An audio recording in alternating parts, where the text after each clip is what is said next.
Hi, this is Jethro Jones from Transformative Principal, and today you are listening to a teaser from the Transformative Leadership Summit, which is launching July 30th. Go to transformativeleadershipsummit.com right now to sign up for your free ticket.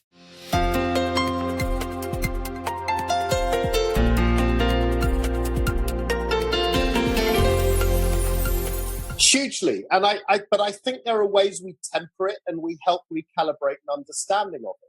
The first thing is that, one of the things that you learn a lot about business and industry is the idea of Kaizen, that Japanese term, which is all about tiny incremental changes, just things that appear insignificant. And if what you do is you keep building on what you think is insignificant in order to tweak and just slightly change, what you actually lead to is momentum and continuous transformation.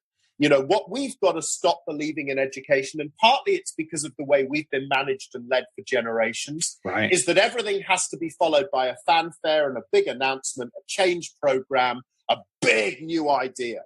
And what we have to be better about is taking ownership of that as a community, being more Kaizen about our change. One thing I often say to people around change is that actually it should be as indistinguishable as the daily growth of your own children, right? You know what I mean? When we've got kids, you don't see the change every minute of every hour of every day, but you look at a photo of them 6 months ago and oh my goodness, I can't believe how much my child's grown, right? And that's how it should feel, because change, the way it's implemented in schools mostly, is top down.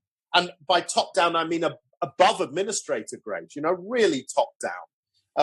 It's usually reactive. So it's reacting to an event or something that's gone on curricular-wise, behavior-wise, whatever it might be. And what that leads to is complete exhaustion, because no one at any stage ever feels that they have a sense of ownership.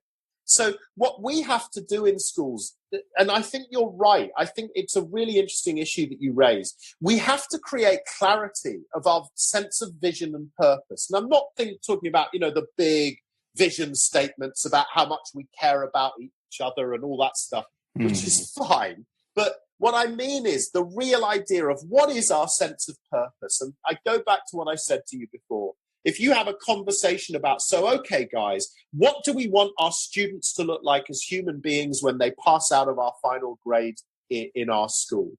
You start to have a clarity.